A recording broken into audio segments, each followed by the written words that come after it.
kita, di mana berbagai macam mungkin ujian yang kita hadapi ini, dan semoga senantiasa diberikan kesehatan lahir dan batin.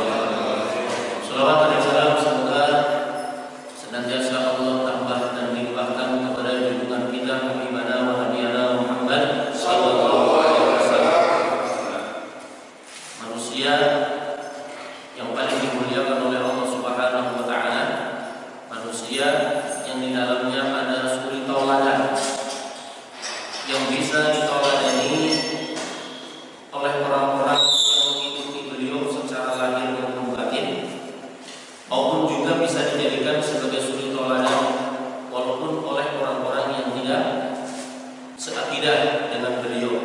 Dan inilah sosok Nabi Muhammad sallallahu alaihi wasallam yang apabila kita gali secara terus-menerus, maka di dalamnya terdapat intan mutiara berlian yang senantiasa berkilo dan berkilo, dan kilo tersebut akan menjadikan orang-orang yang menggalinya, orang-orang yang mengikutinya, orang-orang yang mencontohnya juga akan menjadi manusia-manusia yang berkilo dalam pandangan Allah Subhanahu wa taala.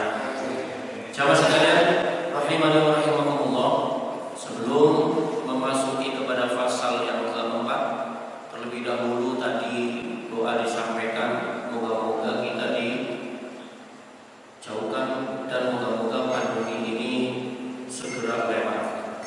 Bapak-bapak sekalian, ada satu hal yang mungkin ingin saya sampaikan, moga-moga ini jadi info agar kita menjadi orang-orang yang sempurna di dalam berikhtiar. Yang pertama, bahwasanya ikhtiar untuk masalah pandemi ini adalah ikhtiar yang tentunya mengikuti daripada sistem kesehatan yang disampaikan oleh manusia secara adil. Tapi satu sisi juga mengingatkan bahwa banyak pandangan dari para ahli-ahli kasyaf bahwa hal ini juga ada unsur yang sifatnya batin. Ada unsur yang sifatnya batin, yang dimana maka kita diajarkan di samping berikhtiar secara lahir juga ikhtiar secara batin, kayak doa-doa yang kita ucapkan dan sebagainya. Dan kalau diamati bahwasanya di sini juga ada unsur baik sengaja maupun tidak sengaja.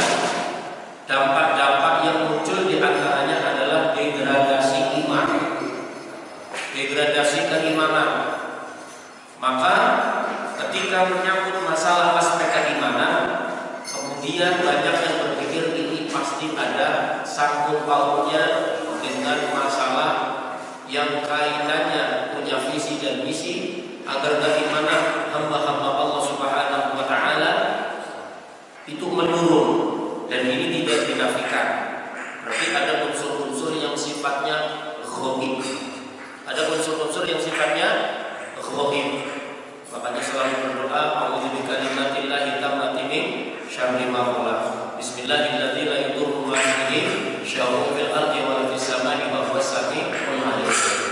Karena jemaah sekalian dimuliakan oleh Allah, kalau kita mengacu kepada kitab-kitab yang diterangkan oleh para ulama, dan termasuk dikatakan di dalam Al-Quran sebagai bentuk daripada tanda dan ciri orang yang takwa itu adalah wa yu'minuna bil ghaib, yu'minuna bil ghaib, beriman dengan hal-hal yang sifatnya ghaib.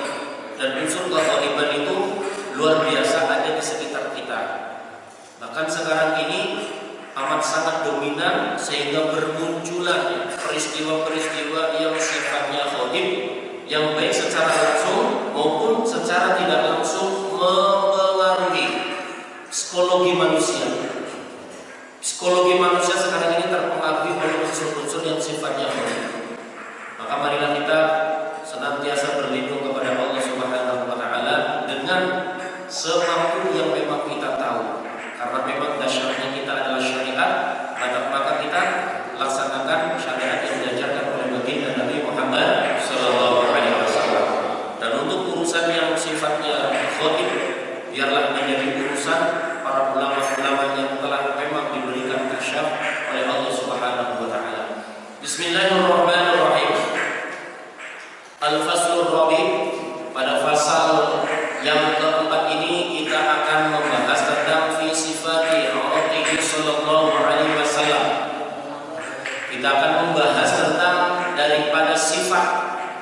keringatnya Nabi Muhammad sallallahu alaihi wasallam. Wa raihatihi at-tabi'iyyati, dan juga bau alaminya. Alaminya itu maksudnya bau badan yang dimiliki oleh Nabi Muhammad sallallahu alaihi wasallam ketika tanpa beliau memakai daripada wangian. Ini luar biasa Nabi Muhammad sallallahu alaihi wasallam. Sekali lagi Bapak-bapak, ini baru unsur yang sifatnya lahiriah. Ini baru unsur yang sifatnya lahiriah. Bagaimana batiniahnya luar biasa. Dan mungkin perlu dikaji nanti batiniahnya ketika tertentu mengkaji tentang batiniah daripada Nabi Muhammad SAW. Rawahu Muslim an Anas radhiyallahu taala anhu. Bahwasanya Imam Muslim telah menceritakan daripada sahabat Anas, semoga Allah meridhoinya, annahu qala. Sesungguhnya sahabat Anas ini berkata karena Rasulullah sallallahu alaihi wasallam kasirul arqi, bahwasanya Rasulullah sallallahu alaihi wasallam itu adalah orang yang banyak keringatnya, termasuk orang yang banyak keringatnya. Dan kalau menurut medis, orang yang keringatnya normal itu insya Allah termasuk tergolong orang yang sehat. Dan orang yang susah keringatan ini berarti mungkin kurang sehat. Atau keringatnya seumpamanya keluarnya tidak normal, mungkin ada masalah di jantungnya. Dan Nabi Muhammad SAW diceritakan bahwa beliau adalah karena Rasulullah SAW kasirul araqi, orang yang banyak keringatnya. Wa kana araquhu sallallahu alaihi wasallam fi wajhihi kalulu'in, dan bahwasanya keringat Nabi Muhammad SAW di wajahnya itu seperti lu'lu', permata, seperti mutiara. Kayak apa ini, luar biasa. Wa atayyaba minal miskil al-fari, dan lebih wangi daripada misik yang sangat wangi. Keringat bisa wanginya melebihi misik yang baunya sangat wangi. Ini adalah keringat yang dimiliki oleh Nabi Muhammad sallallahu alaihi wasallam. Dan mungkin kalau ada manusia semacam ini di akhir zaman kayak zaman sekarang, ini mungkin termasuk manusia langka yang diburu. Jangankan yang demikian, yang aneh-aneh saja diburu, dicari suaranya bagus, dicari viral, yang mungkin memiliki kelebihan sedikit viral, yang memiliki keampuhan sedikit viral. Makanya di akhir zaman ini maklumlah kalau Allah Subhanahu wa taala banyak menyembunyikan daripada para kekasih-kekasihnya. Para kekasih Allah, para wali-wali Allah banyak yang disembunyikan oleh Allah Subhanahu wa taala, karena biasanya kalau dimunculkan fitnah akan luar biasa kepada mereka. Wa kana sallallahu alaihi wasallam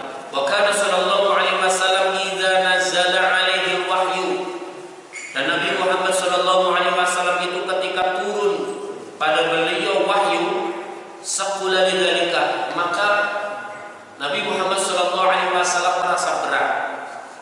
Karena apa?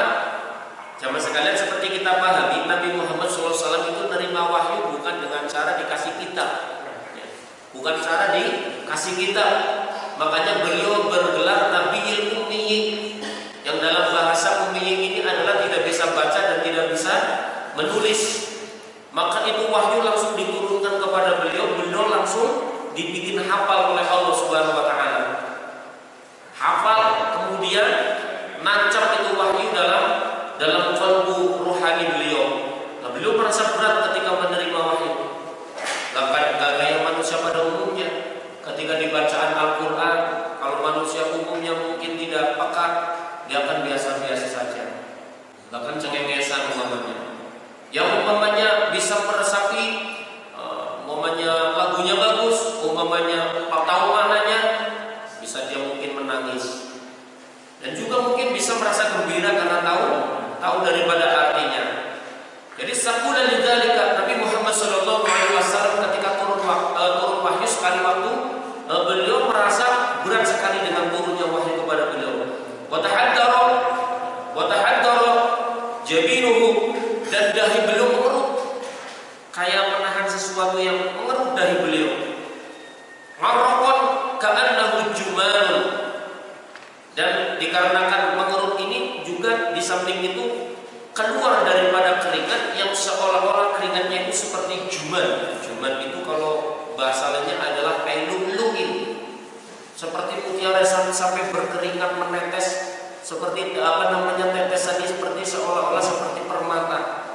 Ini saking beratnya ketika menerima daripada wahyu yang diberikan oleh Allah Subhanahu wa taala. Luar biasa ini baginda Nabi Muhammad sallallahu alaihi wasallam. Nah, ini masalah wahyu, Pak, masalah wahyu. Kalau sekarang masih ada wahyu apa enggak? Kalau yang diberikan kepada orang beriman namanya apa? Kalau dukun dikasih vaksin. Kalau orang yang beriman yang soleh dikasih apa, Pak? Ma'munah pertolongan mungkin ya. Maksudnya umpamanya dikasih isyarat petunjuk yang sifatnya ruhaniyah. Kalau bahasanya irsyad, ya, irsyad. Seseorang diberikan irsyad oleh Allah Subhanahu wa taala. Dan hati-hati ya, jangan tertipu. Jangan tertipu. Karena sekarang ini banyak orang yang mungkin bisa tertipu menganggap bahwa dia diberikan irsyad oleh Allah, enggak taunya itu adalah sesuatu yang menyesatkan. Maka pentingnya orang belajar syariat agar nanti apabila ada unsur kelaknatan yang bersifat kebelasan, yang bersifat daripada iblis, jangankan sekelas kita, manusia, seorang waliullah terkenal seperti Sultanul Auliya Syekh Abdul Qadir Jailani saja, yang beliau luar biasa ini juga sempat digoda hendak ditipu oleh iblis, tetapi karena syariatnya kuat, kemudian beliau paham terhadap ilmu agama, maka beliau yakin ini bukan Allah, ini bukan dari unsur yang sifatnya uluhiyah, tapi ini adalah merupakan iblis laknatullah. Wa kana sallallahu alaihi wasallam yati Ummu Sulaim. Rasulullah sallallahu alaihi wasallam suatu ketika datang kepada Ummu Sulaim.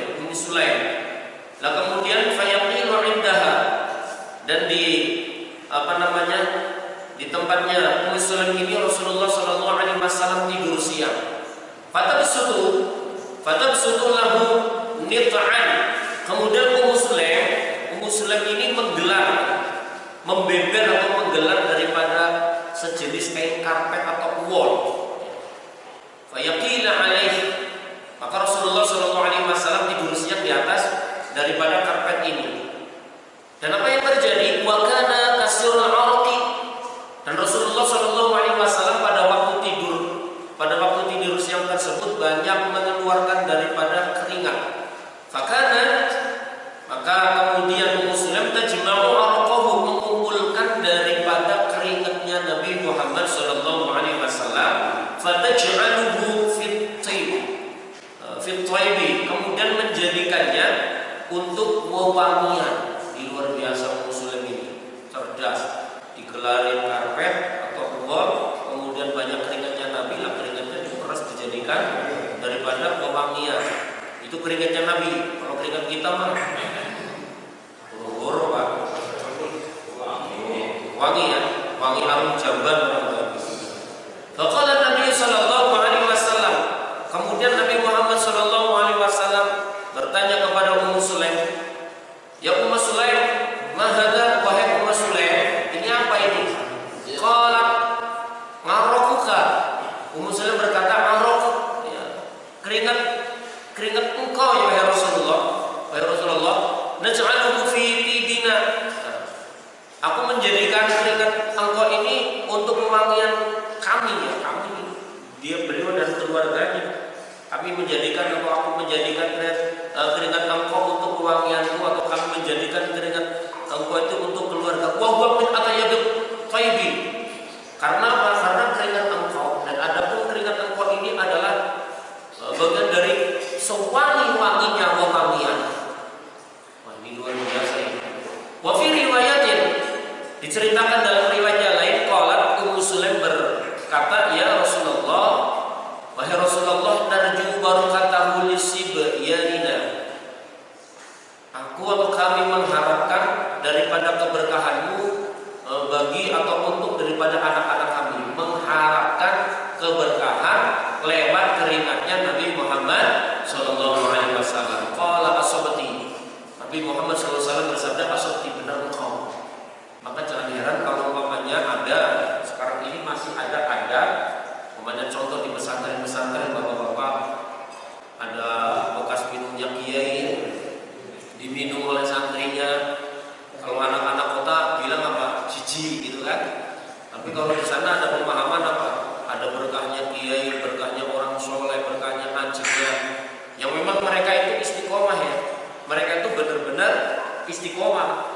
Karena meskipun sudah termakan oleh zaman yang demikian modern, ternyata masih banyak orang-orang mukhlisin, orang-orang yang ikhlas di dalam berjuang menegakkan agama Allah Subhanahu wa taala. Contohnya kiai-kiai, anjingan-anjingan, abuya-abuya yang ada di pelosok-pelosok. Mereka ibaratnya 24 jam ngurusi santri, ngurusi umat, tetapi tidak mengharapkan bayaran sepeserpun. Itu orang-orang yang tersembunyi, Bapak-bapak. Orang-orang yang tersembunyi.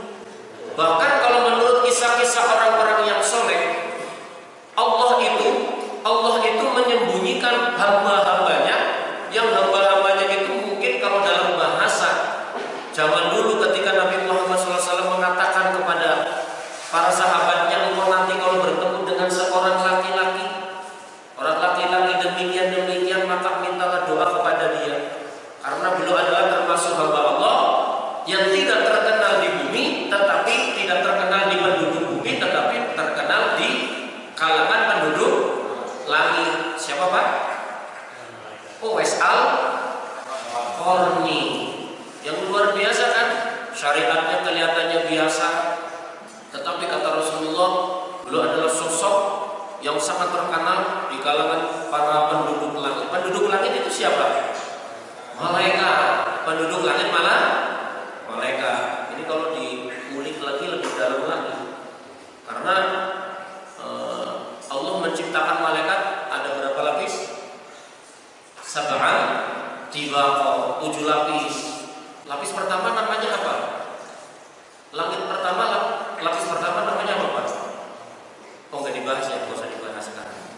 Wa kana kafuhu sallallahu alaihi wasallam, dan bahwasanya telapak tangan Rasulullah sallallahu alaihi wasallam itu alyana minal harir, lebih lembut daripada sutra. Kayak apa lembutnya ya? Kalau tangan kita kasar ya, tangan kita kasar, sangat lembut. Wa kana raihatuhu karayati kafil atar, dan bahwasanya bau daripada baunya Nabi Muhammad sallallahu alaihi wasallam itu seperti apa namanya? Seperti baunya, Masya Allah, ini apa namanya? Parfum. Masalah sallallahu alaihi wasallam bitibin amlam masalah. Baik Nabi Muhammad sallallahu alaihi wasallam itu memakai parfum atau enggak, ini Nabi Muhammad sallallahu alaihi wasallam telapakannya dan badan-badannya itu adalah sangat wangi. Wa kana yusabbihur rajul, dan ada bila mana ada seorang laki-laki atau Nabi bermusafahah dengan seorang laki-laki, fayadilu yawmahu yajidu rihaha, maka laki-laki yang musafahah, yang salaman dengan Nabi Muhammad SAW itu seharian akan senantiasa terasa bau wanginya karena salaman dengan Nabi Muhammad SAW. Jadi salaman dengan Nabi itu seharian bisa wanginya nggak hilang. Bila seorang laki-laki bersalaman dengan Nabi Muhammad SAW itu baunya nggak hilang, Masya Allah.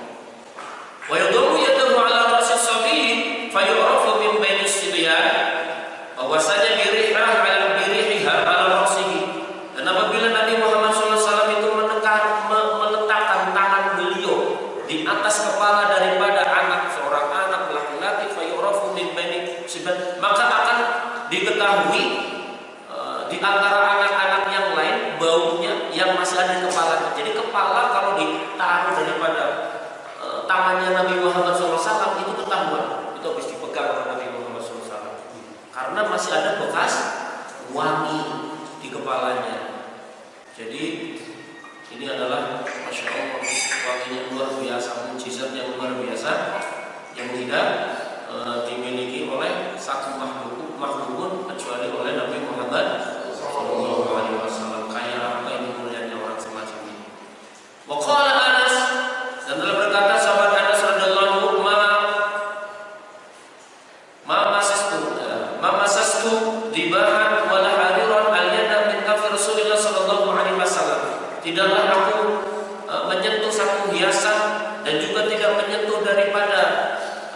daripada apa namanya sutra al-yana min kaf Rasulullah sallallahu alaihi wasallam, yang mana itu tidak melebihi daripada, jadi tetap kalah dengan daripada lembutnya telapak tangan yang dimiliki oleh Nabi Muhammad sallallahu alaihi wasallam. Masyaallah, ya apa ini? Di dunia saja sudah demikian luar biasa, apalagi di akhirat itu nanti bentuknya kayak apa. Dan sekali lagi jamaah sekalian yang dimuliakan oleh Allah Subhanahu wa taala, ini satu kebanggaan bagi setiap muslim karena memiliki seorang panutan, seorang nabi yang sangat cinta kepada umatnya, terutama di akhir zaman, yaitu Nabi Muhammad sallallahu alaihi wasallam. Semoga kita ditakdirkan oleh Allah menjadi umat yang diampuni di dunia dan di akhirat. Wa Jabir bin Samurah radhiyallahu taala anhuma, Rasulullah sallallahu alaihi wasallam, bahwasanya sesungguhnya Rasulullah sallallahu alaihi wasallam masah khaddahu, mengusap daripada pipinya. Qala wajadtu liyadihi bardan wa rihan. Jadi tidaklah bahwasanya ketika Nabi Muhammad sallallahu alaihi wasallam mengusap daripada pipinya, maka beliau ini Jabir ini merasakan, dikarenakan disentuh oleh tangan Nabi Muhammad SAW, yang terasa sentuhan tangannya itu adalah dingin dan bau wangi, dingin dan bau ka'annama akhrajaha min jubnatin atar, seolah-olah ini tangannya Nabi Muhammad SAW itu baru keluar dari kotak yang di dalamnya tempat itu adalah tempat pewangian. Jadi tangan yang tidak memakai daripada wangian, tapi ketika disentuhkan, mengusap daripada pipi mukanya sahabat Jabir ini, yang dirasakan oleh beliau, fawajadtu liyadihi bardan wa rihan, menemukan daripada dingin dan bau yang tentunya baunya adalah wangi luar biasa. Ka'annama akhrajaha min jubnatin atar, seolah-olah ini tangan ini baru dikeluarkan daripada kotak wangian. Masyaallah. Wa kana sallallahu alaihi wasallam yu'rafu minhu rihun thayyib idza aqbala. Dan bahwasanya keberadaan Rasulullah sallallahu alaihi wasallam itu diketahui daripada bau wanginya ketika datang atau mendekat. Jadi Nabi Muhammad SAW itu kalau datang ini sudah, ini Rasulullah datang karena saking wanginya, meskipun tidak memakai wangian, yang beda dengan kita. Nah, kenapa kita disunahkan untuk memakai wangian? Karena Rasulullah SAW itu adalah senang wangian. Artinya, dan bau beliau adalah selalu wangi, dan bau wangi itu adalah menggembirakan. Kalau bau jengkol menyebalkan, kalau bau petai menyebalkan, kalau bau bawang menyebalkan, kalau bau durian membuangkan. Bagi yang doyan durian kayak saya, dari durian pusing saya, mending pilih jengkol. Tapi kata bapak-bapak, jengkol menyebalkan. Wa kana sallallahu alaihi wasallam la yasluku tariqan fayad'uhu ahadun illa 'arafa annahu qad salakahu min tibi'atihi. Bahwasanya Rasulullah sallallahu alaihi wasallam, ya, apabila melewati daripada satu jalan, kemudian ada seseorang mengikuti, mengikuti dari belakang, illa 'arafa annahu qad salakahu, maka akan diketahui bahwasanya ini Rasulullah ini baru lewat melalui tempat ini. Dikarenakan apa? Bau yang dimiliki oleh Nabi Muhammad SAW, bau wangi. Al-'arf maksudnya adalah raihatun thayyib. Jadi, ini pasti Rasulullah tadi baru lewat Blok F. Kenapa? Karena wanginya masih ketara. Lewat saja sudah lewat. Ini diketahui jalannya ini baru dilewati oleh Nabi Muhammad SAW. Karena apa? Karena wanginya. Jadi kalau ada orang semacam ini kayak apa? Masya Allah. Wanginya kemana-mana dan hemat, dan tidak memerlukan minyak wangi yang berlebihan. Apalagi memakai minyak wangi yang campurannya umpamanya ada unsur-unsur yang sifatnya najis. Nah, inilah baginda Nabi Muhammad sallallahu alaihi wasallam yang luar biasa. Saudara sekalian rahimani wa rahimakumullah, keistimewaan yang dimiliki oleh baginda Nabi Muhammad sallallahu alaihi wasallam. Di samping beliau adalah memiliki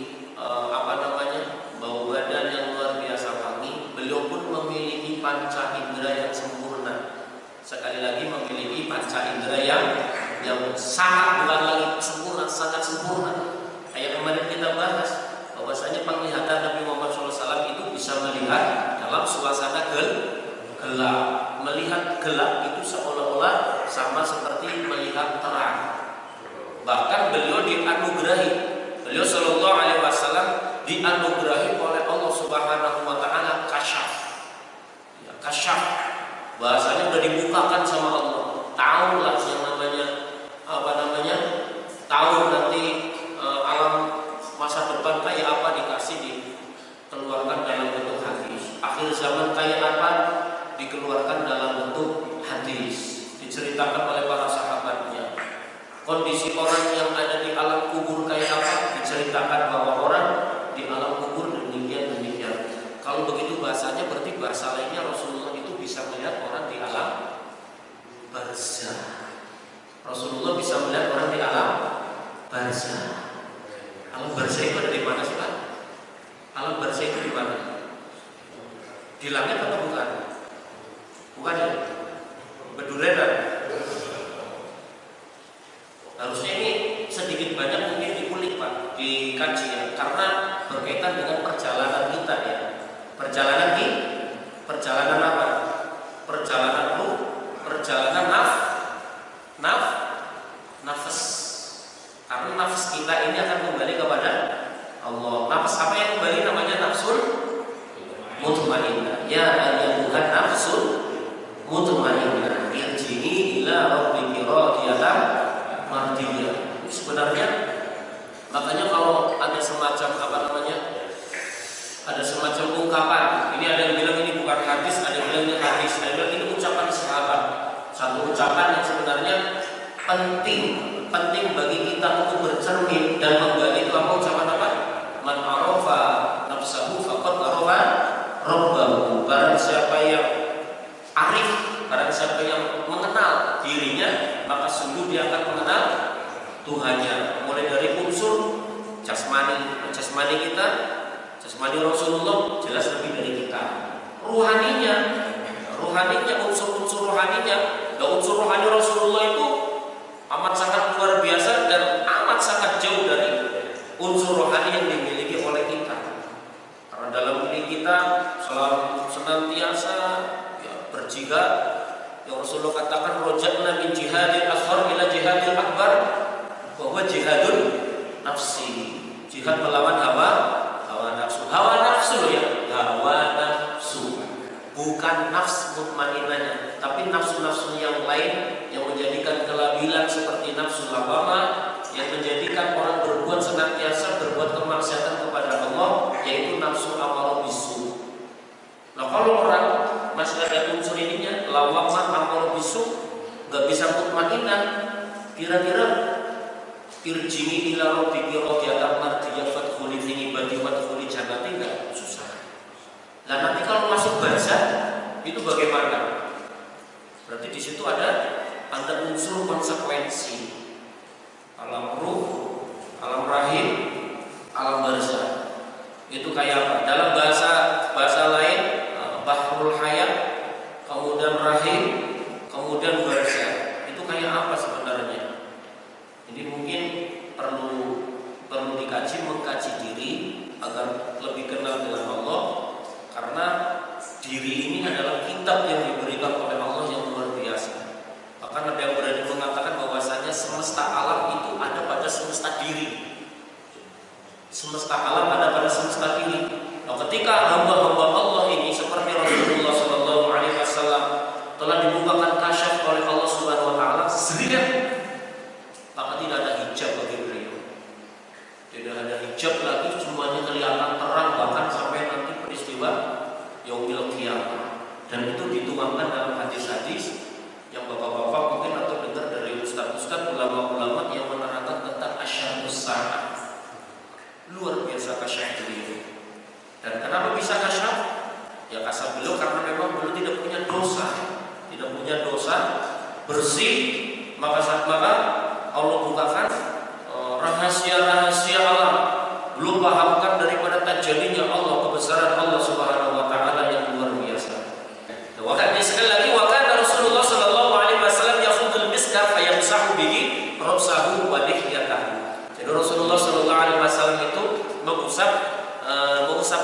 menyisik kepada kepala dan juga daripada jenggot. Wa kana sallallahu alaihi wasallam yudammihu ra'sahu bil misk. Rasulullah SAW itu memberikan wangi-wangian berupa misik di kepala beliau sallallahu alaihi wasallam. Wa kana Anas la yuradu tiba wa qala inna an-nabiy sallallahu alaihi wasallam kana la yuradu tiba. Jadi Rasulullah sahabat Anas itu tidak menolak apabila diberikan wangian, dan sesungguhnya Nabi Muhammad sallallahu alaihi wasallam, dan Anas berkata sesungguhnya Nabi Muhammad sallallahu alaihi wasallam itu tidak menolak apabila diberi daripada wangian. Maka dikatakan ada tiga hal Bapak-bapak, ada tiga hal yang apabila diberi oleh seseorang itu jangan ditolak. Karena apa? Rasulullah bersabda ada tiga pemberian yang tidak boleh ditolak, yaitu satu bantal, yang kedua minyak wangi, dan yang ketiga adalah susu.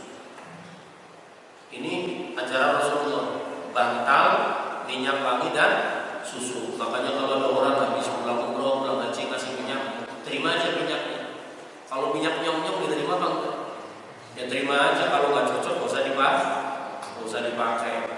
Maksudnya minyak wangi itu maksudnya minyak yang apabila orang mencium pun itu menyenangkan.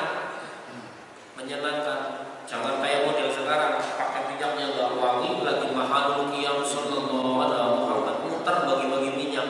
Padahal minyaknya yang 2 hari itu baunya nggak hilang dan baunya bikin pusing. Itu nanti malah bisa menjadi daripada kebencian. Nggak bagus kalau begitu.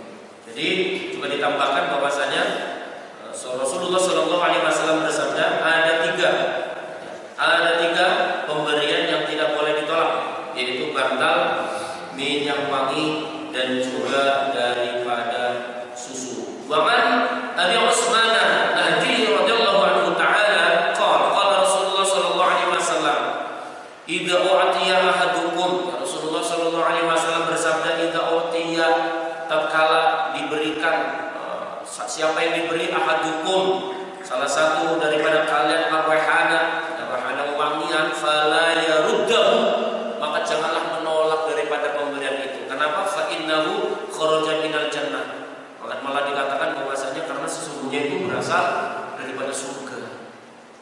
Wangian itu asalnya dari surga. Wallahu a'lam, saya enggak tahu maksudnya apa.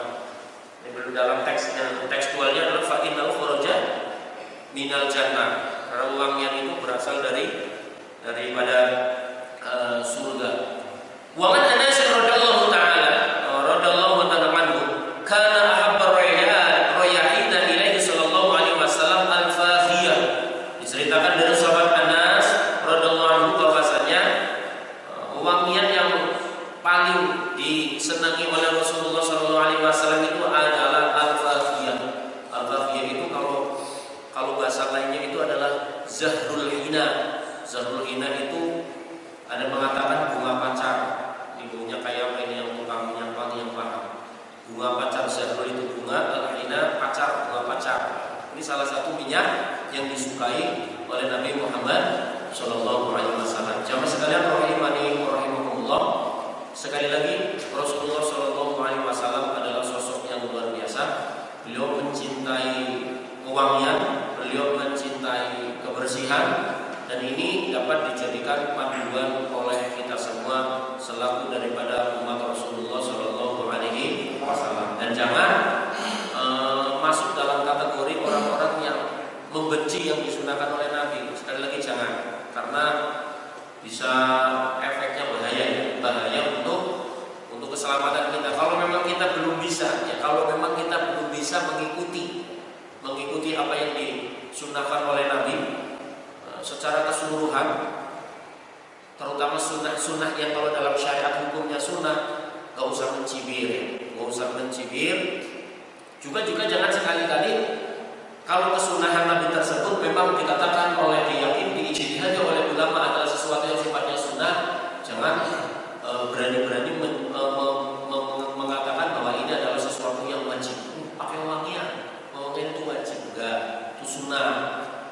Jadi dalam ranah sunnah Nabi yang sifatnya wajib, ya, sunnah Nabi yang sifatnya ya, hukum secara fikihnya adalah sunnah, itu ranahnya adalah ijtihad, yang berwenang di dalamnya menentukan adalah para ulama-ulama yang sudah terkodifikasikan di dalam kitab-kitab, terutama adalah daripada kitab-kitab fikih.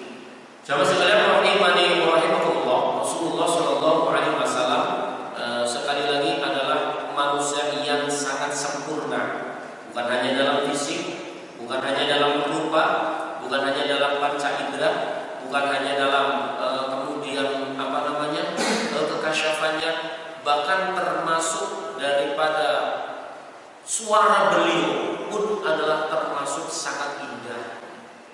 Suara beliau termasuk sangat indah dan gaya bicaranya pun amat memukau. Karena kita kenal bahwasanya sebelum Nabi Muhammad SAW itu diutus oleh Allah menjadi Rasul, kita ketahui sejarahnya bangsa Arab, terutama kafir Quraisy ini adalah para ahli puisi, para ahli syair.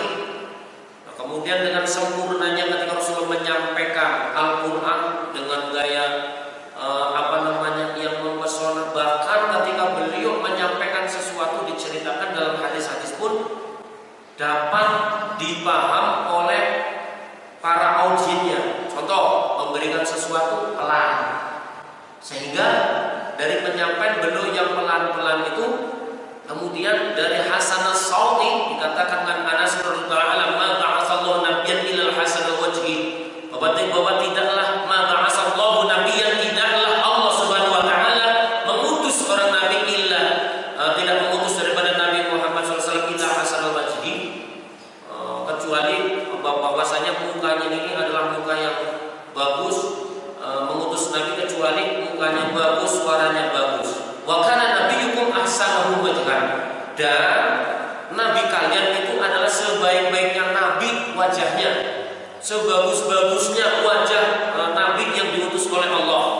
Jadi sekali lagi, ma ba'atsallahu nabiyyan, tidaklah Allah mengutus nabi illa hasanal wajhi, kecuali mukanya itu bagus-bagus. Nabi itu rata-rata semuanya itu adalah wajahnya cakep-cakep.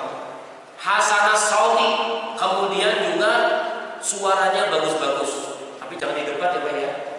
Jangan di debat begini. Nabi Musa kan gak bisa ngomong ya Pak ya, cadel gitu kan.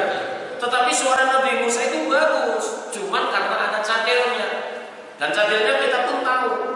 Cadelnya waktu riwayatnya pada waktu kecilnya disuruh milih oleh Raja Fir'aun antara bara dan makanan yang disandingkan, karena untuk wasilah penyelamatan oleh Allah Subhanahu wa taala, milih itu akhirnya cadel. Tapi kan disempurnakan dengan pendamping yang fasih, yaitu Nabi Harun. Hasanah Sauti, semua nabi itu adalah suaranya bagus. Apalagi nabi yang sangat terkenal suaranya bagus, Nabi siapa? Nabi Daud. Nabi yang suaranya sangat bagus itulah Nabi Daud. Wa kana nabiyyukum, akan tetapi wa kana nabiyyukum, dan nabi kalian itu adalah ahsanuhum wajhan, adalah nabi yang paling bagus daripada wajahnya, paling ganteng berarti. Termasuk yang kita sampaikan kemarin awal-awal, lebih ganteng daripada Nabi Yusuf. Cuman bedanya, kalau kegantengan daripada Nabi Yusuf ini menjadikan syahwat, nafsu syahwat, tetapi orang kalau melihat kegantengan, kebagusan daripada wajah Nabi Muhammad SAW itu, yang timbul bukan nafsu syahwat, karena yang muncul di situ adalah haibah, wibawa yang luar biasa. Terus apa? Mahabbah, orang yang melihat beliau itu senang, orang yang melihat beliau itu merasa mengagumkan, takut. Apalagi beliau adalah termasuk orang yang murah senyum, sehingga sampai dikatakan tabassumuka ala wajhi akhika shadaqatun, senyummu di depan saudaramu adalah sedekah. Maka janganlah jadi orang yang selalu mengkerut terus mukanya. Itu bukan muka yang dianjurkan oleh Nabi Muhammad SAW. Perlihatkan kalau kita ini adalah orang yang happy, dan orang yang happy happy lahir batin, insya Allah jadi imunitas agar tidak terkena COVID-19. Jangan gaya pusing lu. Gembiranya cuma kalau duitnya banyak. Kita kan paling bisa ditengahin. Kenapa? Pusing, mesti potongan gaji ini gara-gara corona PSBB. Jangan. Tetapi kalau bisa, ketika sedih disembunyikan, ketika ini perlihatkanlah selalu orang yang senang dan happy. Wa asalahum sautan, dan nabi yang paling, dan nabi di antara nabi-nabi yang paling bagus daripada suaranya, masya Allah. Dan diceritakan wa kana sautu Rasulullah sallallahu alaihi wasallam, dan bahwasanya suara Nabi Muhammad Rasulullah sallallahu alaihi wasallam yablughu, akan sampai haitsu la yablughu sautu ghairihi, yang mana suara itu pada yang dimiliki oleh orang lain tidak nyampe. Mamanya begini, Nabi ceramah mamanya. Kalau zaman sekarang ada orang ceramah di sini yang harusnya jarak 10 meter itu nggak nyampe, suara Nabi itu nyampe. Dan ini ada satu kisah, ada seorang ulama yang punya begini nih di daerah Magelang dulu, ceritanya sampai itu Mbah Makli, karomahnya begitu.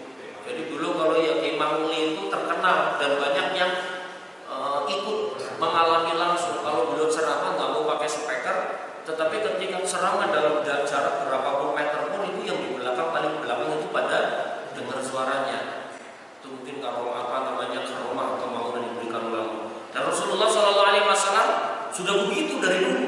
Maka Rasulullah Shallallahu Alaihi Wasallam yablughu wa yablughu suatu ghairihi.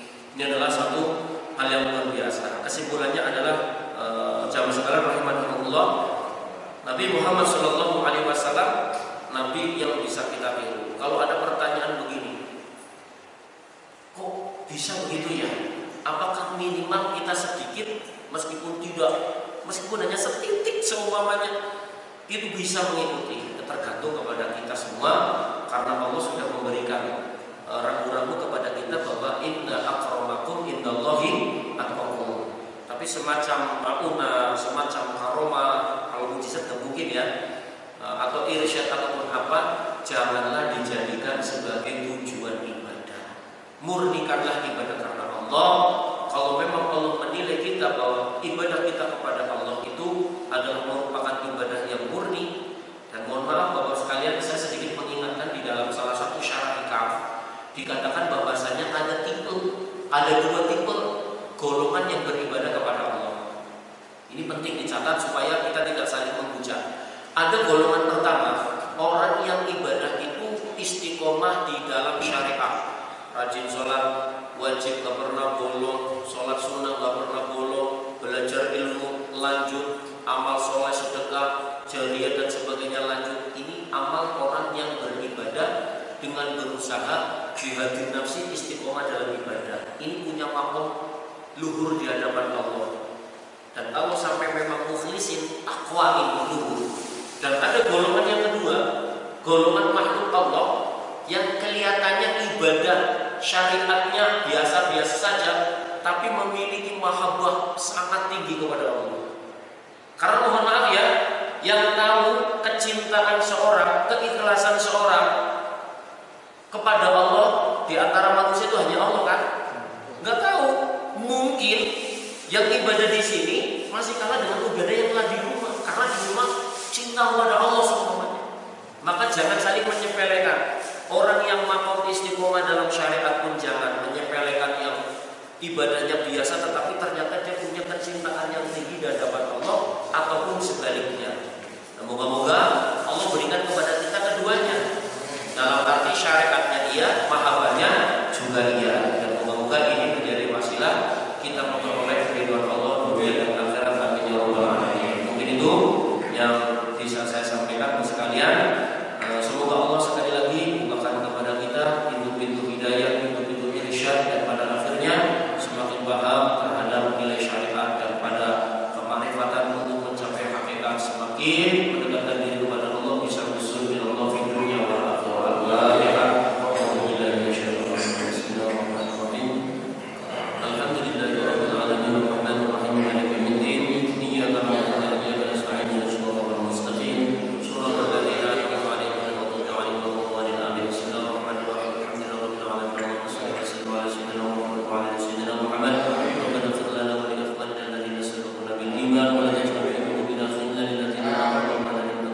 Bismillahirrahmanirrahim.